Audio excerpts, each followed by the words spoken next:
Good afternoon, everyone. I'm Kim Conhauser-Freeman, Executive Director of the Women's Foreign Policy Group, a network of international affairs professionals dedicated to advancing women's leadership and amplifying their voices through global issues programs, as well as diversifying the pipeline and preparing the next generation for leadership through mentoring and professional development.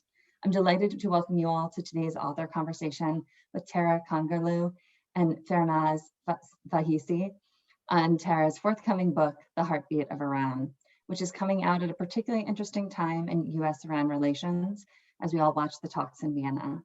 Tara is an Iranian-born journalist who has covered the region extensively for NBC, CNN, and Al Jazeera America.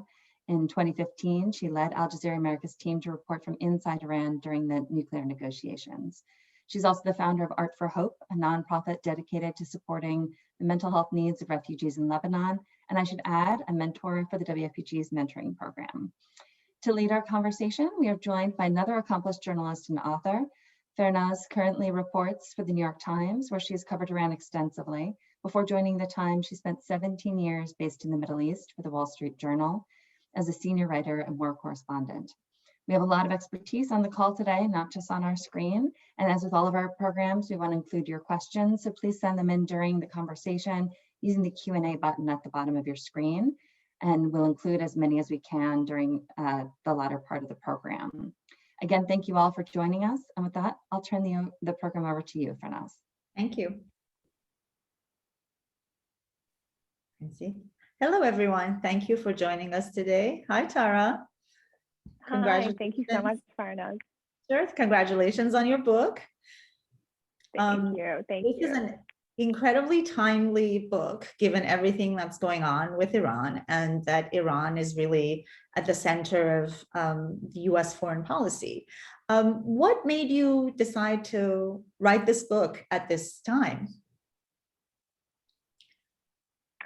Thank you so much, and thanks to Kim and everyone at Women's Foreign Policy Group for hosting my first virtual talk. And of course, Farnaz, I know you're so busy with everything going on, and taking the time means a lot to me.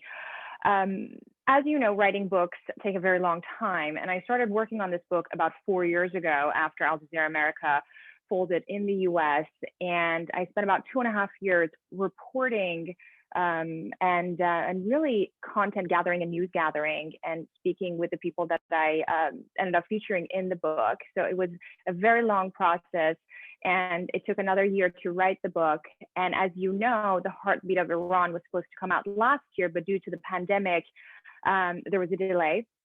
And so it happened to be coming out this year, and serendipitously, it's coinciding with the upcoming election and the ongoing talks in Vienna. Now, you asked me why I wrote this book and why now. I think for me, and again, as you know, being an American journalist and working with mainstream American platforms, you realize that the line on Iran is very narrow, and it's often dominated by political headlines, nuclear talks, elections, and pretty much all things malign. And for me, being a storyteller, again, like yourself, there's so much more to any country than that. Countries are made up of people, and it's the human stories that ultimately matter. And for me, it was really important to capture those human stories and give voice to, the people of Iran, people who make up this country, who we often don't hear about on these headlines and political news stories. So that's why I really wanted to do this, and I took the time personally to pursue this mission, and I'm really glad that it's coming out right now. I mean, one of the things about that you mentioned as journalists when we're in the field, you want to put a human face to the story. You want to make a country that's especially far away and often misunderstood relatable to a Western audience or an audience that is outside of that country. And the most effective way is to find characters through which you can tell a story, which you did very effectively in this. I wanted to also ask you how much your upbringing and your experience as an Iranian American and as an Iranian American woman sort of helped you deliver this book? I often find that as Iranian Americans, we're insider outsiders in both places. Whether we're in Iran or we're in America, and I think when we were talking, you mentioned that. So how does that insider outsider perspective helped you in gaining this access and finding these characters? That's a great question. I appreciate you asking that. Like Kim mentioned, I was born and raised in Iran until 2003. In my late teens, I moved to the US deliberately. My family, we were all American citizens already. So in a way, I was an American, even while I was living in Iran. And I finished high school in the US and went to college and, went to grad school for J school and so on and so forth, and started my career in NBC, then CNN, then Al Jazeera. And that duality was always there with me. And this struggle of identity, Farnaz, is something that I talk about in my book. And I actually open it in my introduction, because I felt that as an Iranian coming to the US, even as an American citizen, I always had to explain myself, where I'm from, my identity, why does my sandwich, the everyday differences that I had to explain in school. And even at work at NBC, I remember the first stories that my bosses wanted to do was on Iran. And, this was a local LA station, and it was, no interest in international, but again, I was being defined by my Iranian background. And so my identity was always boxed within this preconception that everyone had of Iran. And that preconception was not always positive, as you know. People don't necessarily think about our culture and art and heritage and positive things that we have to offer. And they immediately think about, the hostage crisis or, Ahmadinejad or, the supreme leader, which is not what defines us, right?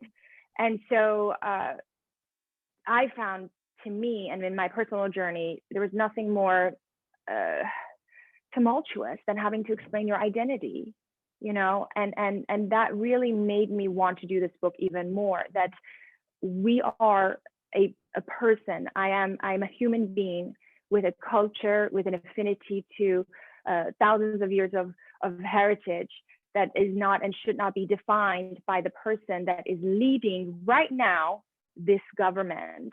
And I think many people in Iran feel that, and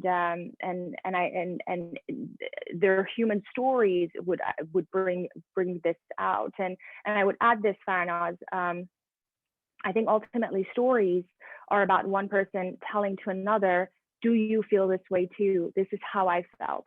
What do you think? What do you feel?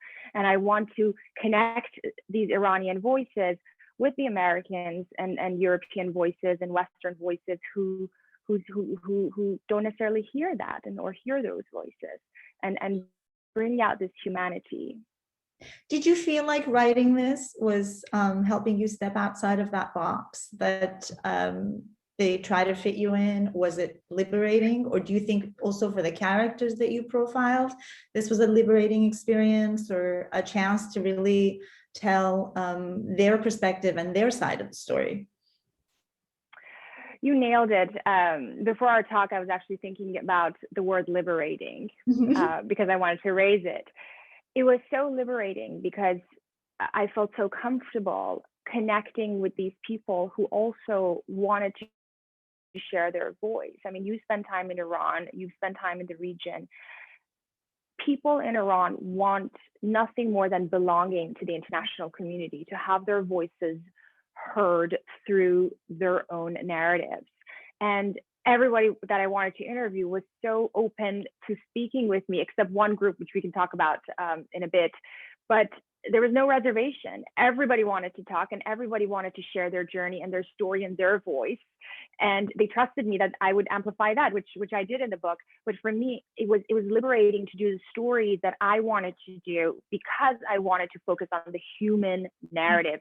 I didn't want to, do the headline news pieces that I've done before, but rather I wanted to really capture that core of humanity. And I keep repeating this word. These are people who have the same hopes and dreams and aspirations and fears that many others have around the world, and it's their right to have those heard.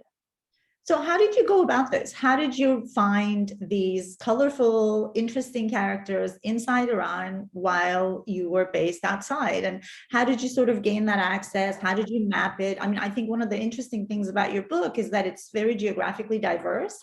You have characters that represent different ethnic groups, different interests, different parts of the region, and you sort of, as you say, tell their issues through their story. So how did you go about finding them? How did you convince them to talk to you? And was there any pushback, or did you feel, there's a lot of, I think here also this misconception that Iranians are scared to speak, or that they're, of course, they're under a repressive government, but how did you go around the restrictions to get access? Great. And did you travel to Iran to do it? I think I should also mention that. Did you travel to Iran to interview people? No, I didn't travel to Iran because I knew how long this project would take. And I didn't have that time. Sorry, I got distracted by the chat because we're already getting questions.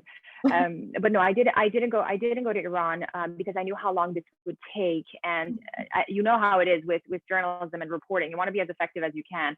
But what I did, I actually spent a lot of time in Istanbul because I wanted the time difference to be the same, so I can easily be on WhatsApp and FaceTime and Skype. And I would easily tell you that with each individual, I spend more than 10, 12 hours speaking and following up. So these are in-depth conversations and interviews, and I got to the nitty-gritty. And the first thing, again, you're a reporter, is the trust.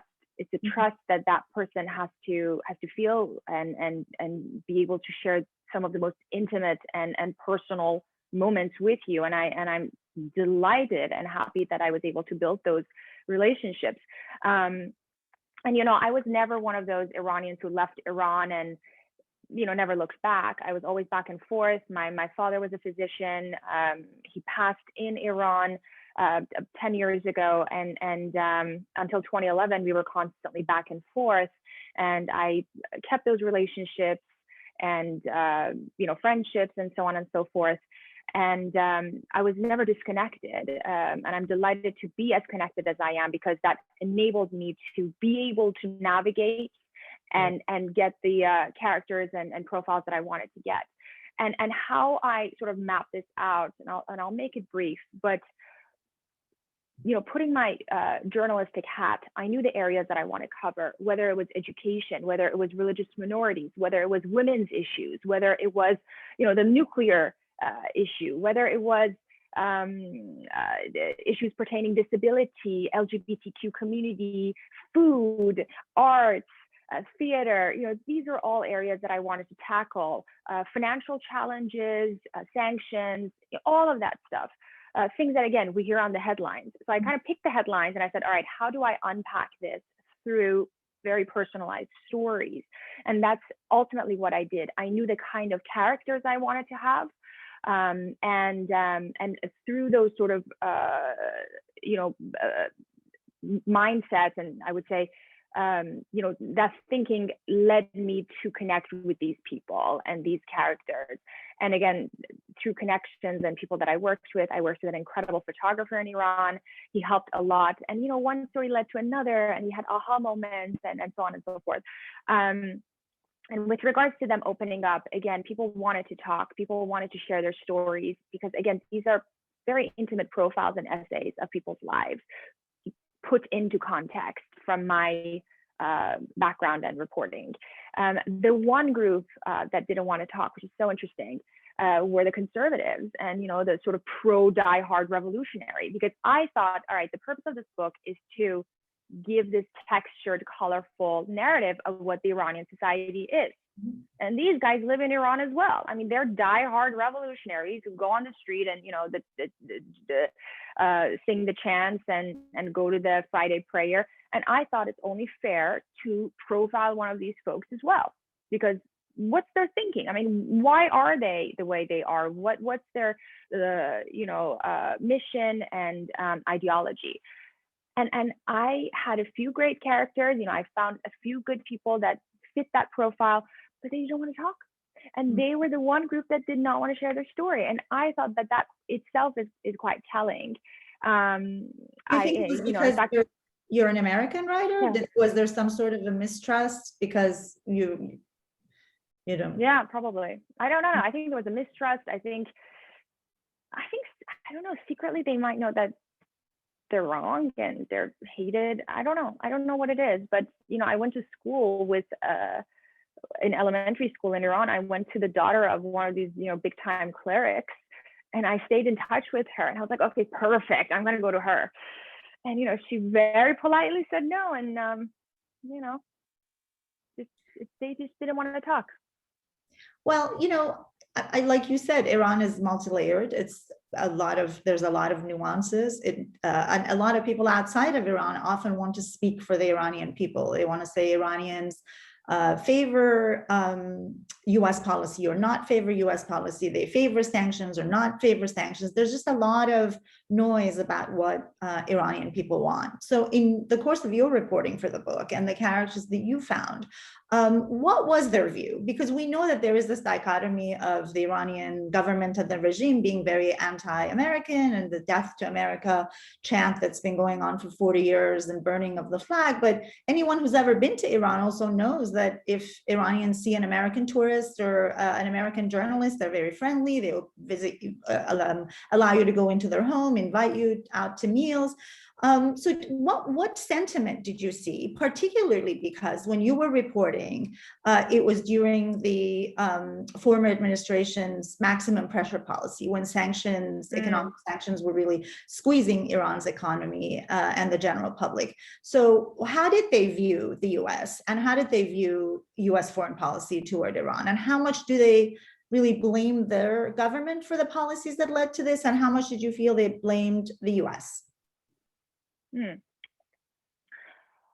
One thing I would say, that unlike what I've seen in the US, Iranians in Iran can distinguish between the American government and the Americans. So like you said, they are incredibly welcoming toward Americans, and quite frankly, any foreigners, Europeans, Asians. The Iranians are some of the most hospitable people around the world.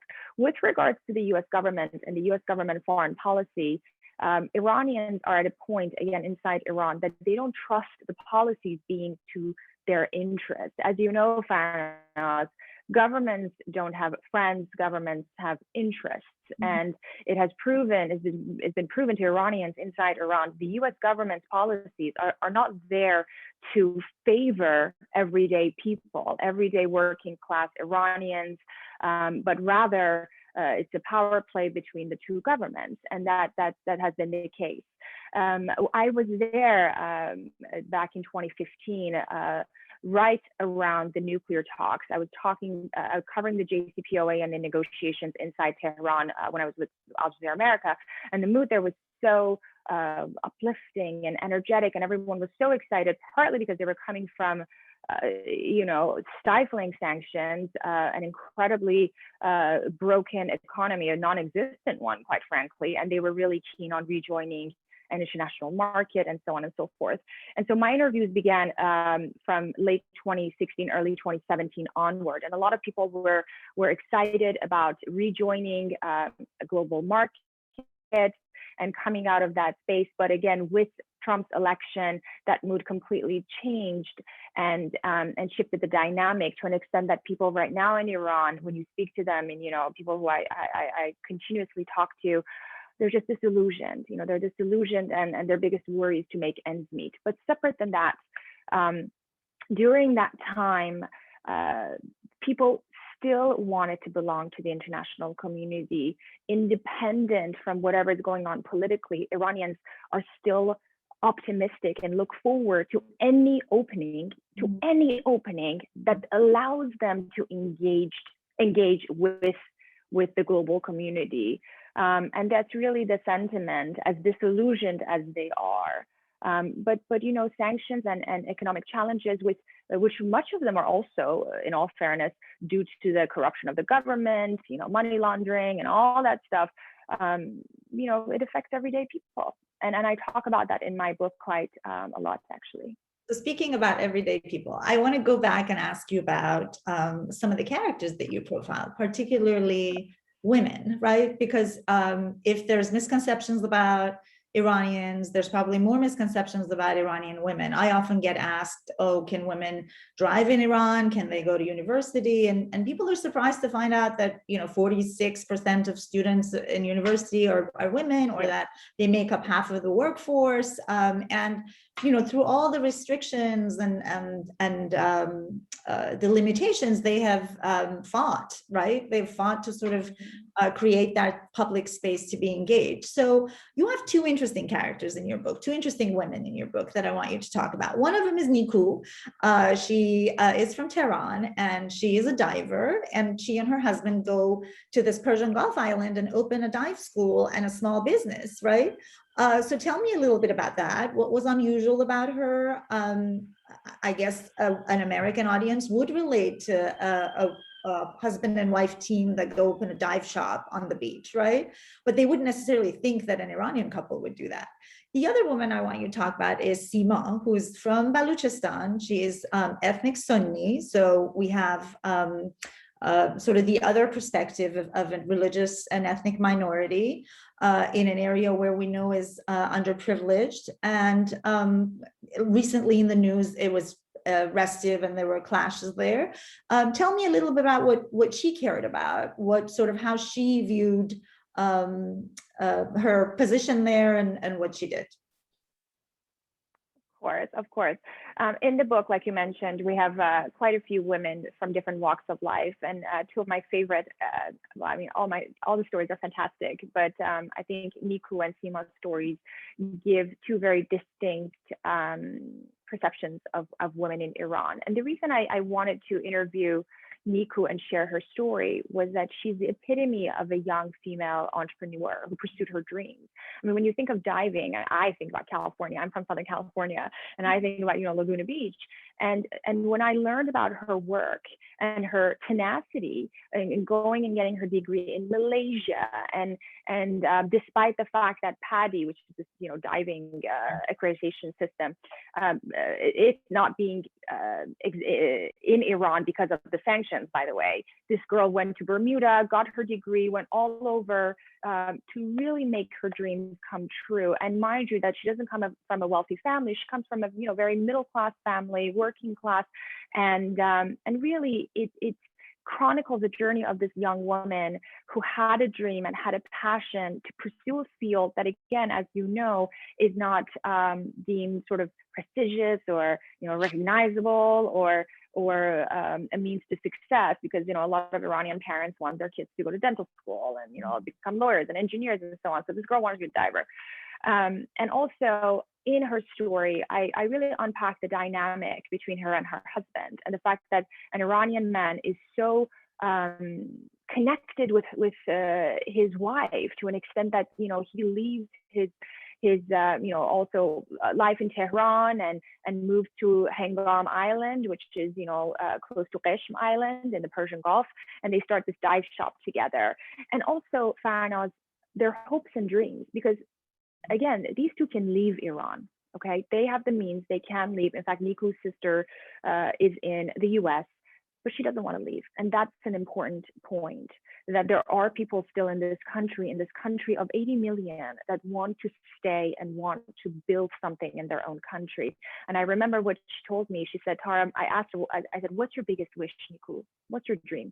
And she said, I want the head of PADI to come to Iran and see our center, and see if they would open a place here.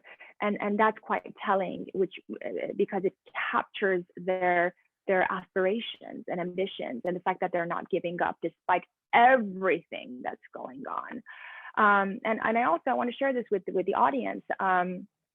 Not only my reporting in the field was challenging, but also publishing the book was a big challenge, because again, all the editors and publishers and agents, they all want to put us in this box. You're either this or that, or this is your story, or that's your story, and this is the way it's supposed to be. And my first publisher, they were actually based in the UK, and they insisted that we have to change the name of the Persian Gulf to Arabian Gulf. And that was the moment I said, okay, this is not going to work. Moving on. because that was precisely another point that I wanted to raise in Niku's story. I wanted to unpack this whole drama over Persian Gulf. Right. Iranians will feel very strongly about that. It's become like a point of pride for most Iranians. Right. Exactly. And then you mentioned Seema. I knew I want to have a Sunni Iranian in the book because I wanted to unpack, that whole dynamic. And I knew I want to focus on someone from Sistan Baluchistan. And one thing led to another, and I met and connected with Seema. I call her an environmental activist in a sense that for me, she's sort of a mix of Malala and Greta.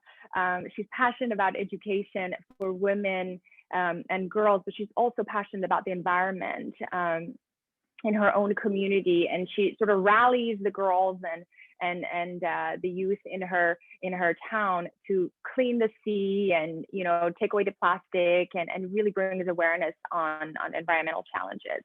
The story with Seema, though, is incredible because this young woman, she's blind and is also a champion for women facing disability in her very vulnerable community. As you know, Sistan Baluchistan is the poorest state in Iran.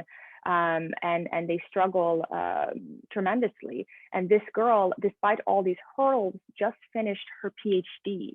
And that's telling, and that's an important story, that these young women have dreams and aspirations and would do anything to reach those goals. And I also wanted to challenge the status quo.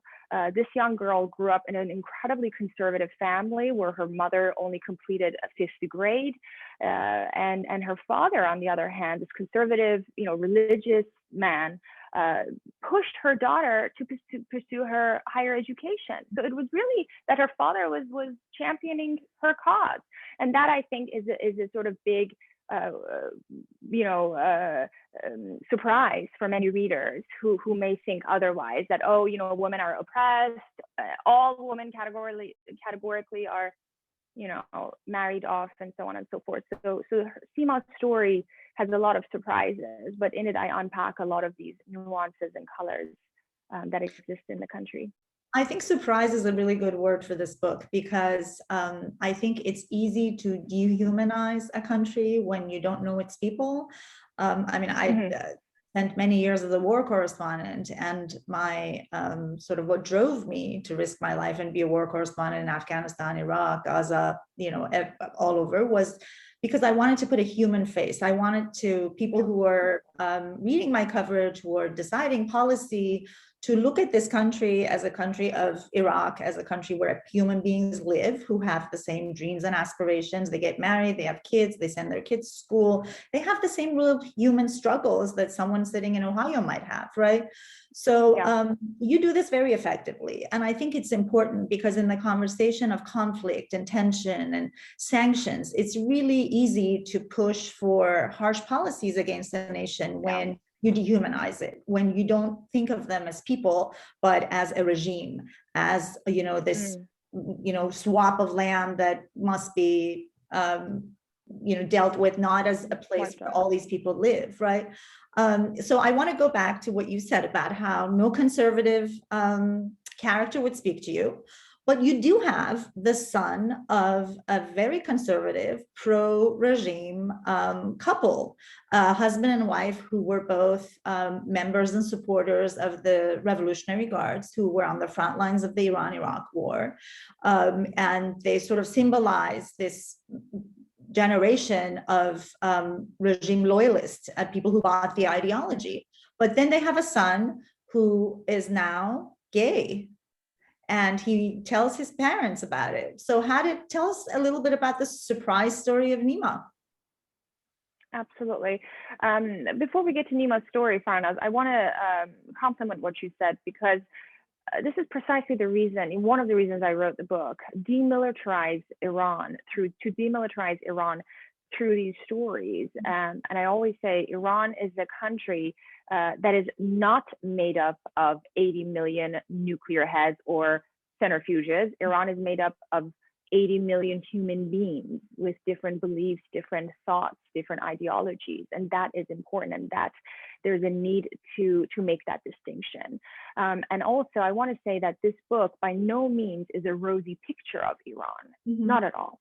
In the stories, I bring about the challenges, the struggles, and the tensions that exist between people and the government, and contextualize it by bringing out the reality that's on the ground. So definitely, it's important to understand these distinctions. That if you understand that if you get to know a country through its humans, it doesn't mean that you're agreeing with the government. It's just that you're getting that other. Right, is that you're getting that other side that has always been missing. You also have a chance to show the relationship between the people and their government, right? Exactly, not just how we see it. You also show how people function in that system, the tensions that exist, how the government oppresses them, how they try to push back. So these are also really important stories. How does an Iranian young woman from Sistan go all the way, get their PhD? What are their challenges? And all of that. So tell us about Nima, and then we will take some questions. Yeah.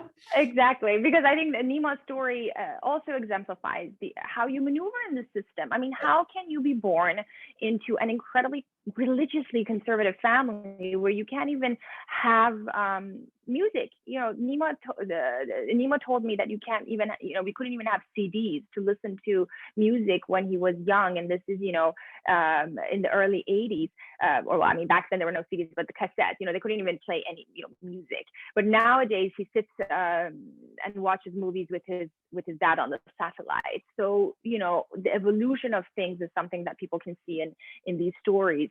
And another topic that I wanted to open, Farnaz, in the book was issues pertaining to the LGBTQ community. So in the book, I have Nima, who speaks to the gay community that exists in Iran, and really talks about his struggles of coming out to his parents, and his journey, and how his mother reacted, how his father reacted, and how to this day his father still has decided to ignore it.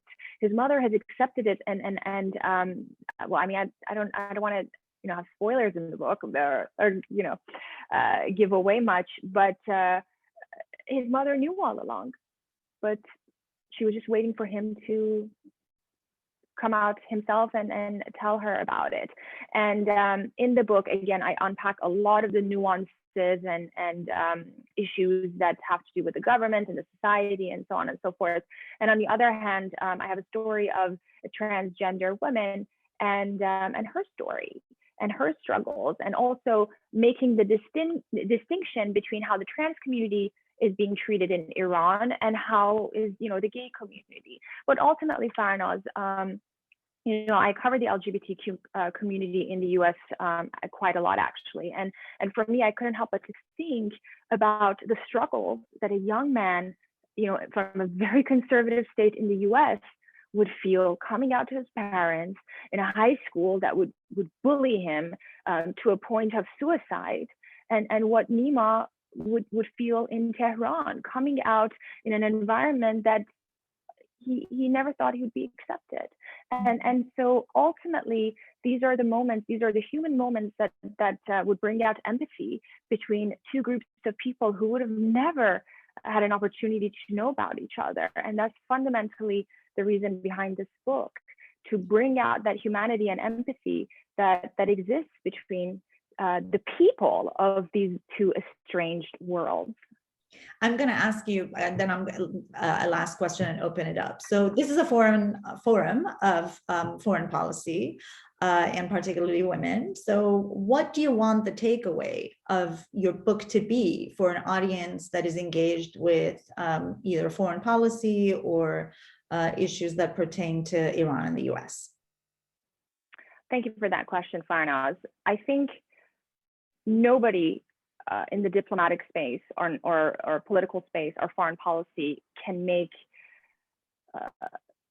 right decisions about any other country without knowing its people, without being able to have their finger on the pulse of what's going on inside that country, among the people, within the real lives of men and women who live in that country. And I think the majority of folks, in the U.S. and in Washington, perhaps, that deal with Iran have never been to Iran or never, met an Iranian who, lives there.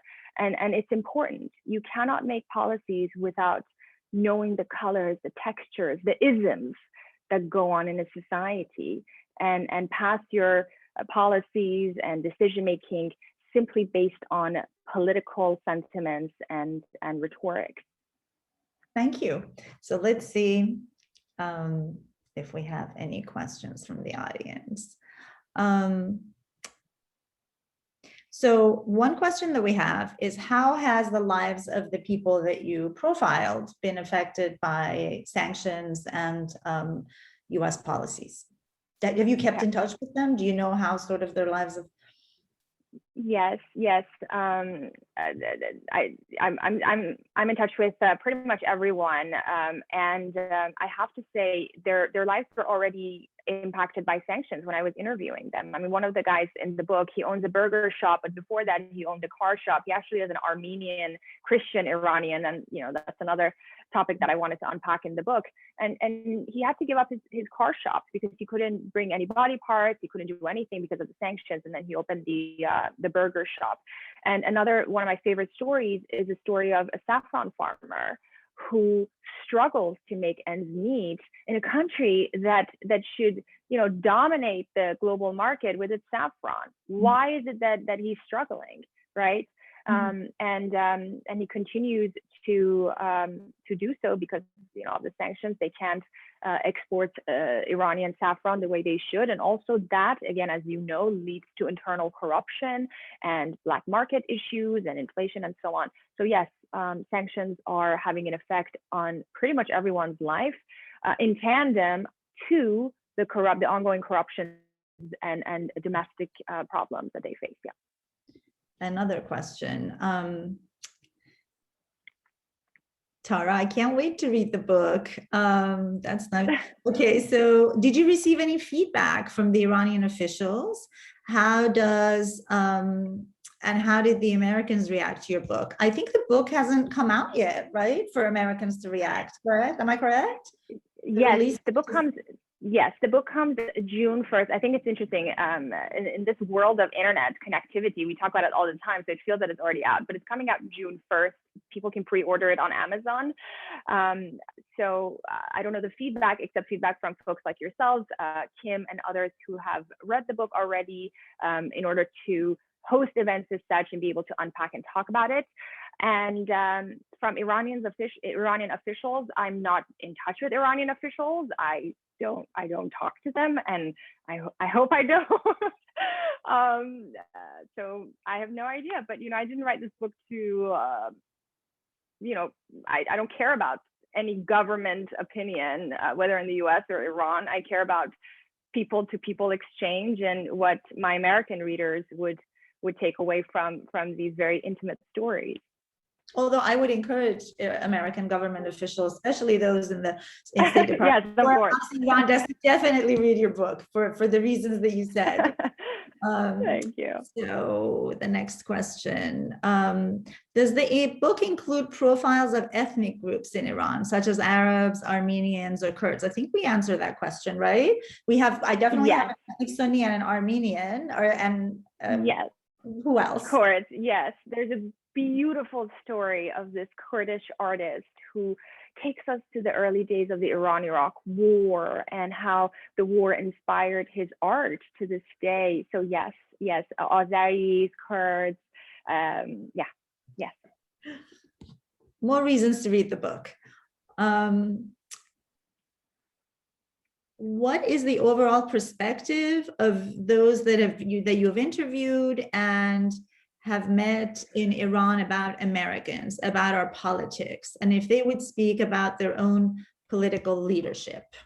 I mean, that's one thing that I think surprises my American friends and readers, is that as soon as you sit in a taxi in Tehran, it's like sitting in a political debate room. Everyone has an opinion, and they, you know, I think the saying in Farsi is, we have freedom of speech, but we don't have freedom of after speech. What happens to you after you talk is. That's true. Yeah. That's true.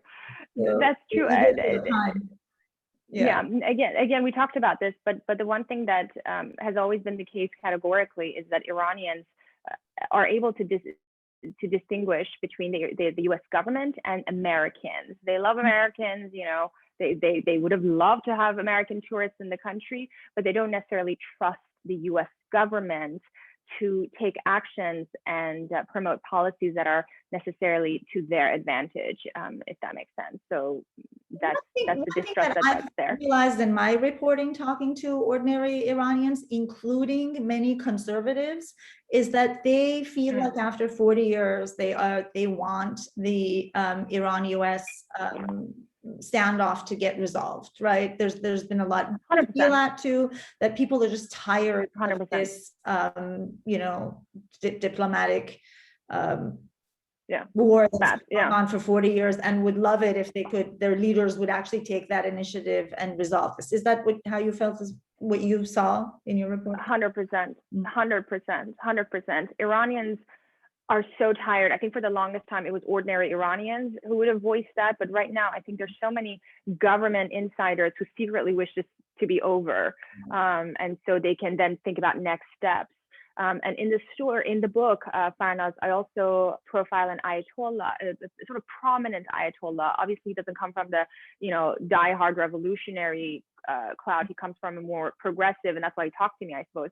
But you know, he visited the U.S. and he sort of unpacks these distinctions, which I think it would be interesting for the readers to read. Take the other question. Were there any stories that you didn't include, were tempted to include because it could have perpetuated stereotypes in Iran or Iranians? I wanted to really include a story, a profile of one of these diehard revolutionaries. Mm-hmm. I really wanted to literally have a character like Ahmadinejad and talk to him and unpack his thinking and ideology. What does it take to think like that? And because that's, you know, part of the conversation and the narrative, and sort of bring that story out. Well, obviously that didn't happen, but I interviewed close to 40 people, Farnaz, for the book. And of these 40 people, we decided to go with 24. A lot of things were overlapping, a lot of issues were unpacked. So we just couldn't, you know, fit all those stories in. And also, I unpack the challenges that the Baha'i community faces in Iran in talking about religious minorities, definitely. I couldn't interview a Baha'i individual because, again, it would, you know, put their lives at risk, and it potentially could have put the lives of other folks who I interviewed at risk, you know, in the book. So I was very careful about that. But with that, I was very careful to talk about the issue and talk about the fact that, you know, these folks are incredibly undermined and repressed. So. Yeah. Well, I hate to end on the note repressed, but thank you so much, Tara and Farnaz. We're right at our 1:45, and we don't want to keep people after. I want to thank everyone for joining us today and for your excellent questions. Support like yours is critical to enabling us to continue our work to hold issues-based discussions such as this one and amplify women's voices across the international affairs arena. We hope that you'll stay connected, join us as a member if you aren't already, and that you'll consider giving your time as a mentor at one of our virtual mentoring programs this summer to help prepare the next generation for leadership. Thank you all again. Pick up a copy of Tara's book when it comes out, and we put the link in the chat, and I look forward to seeing you all again soon.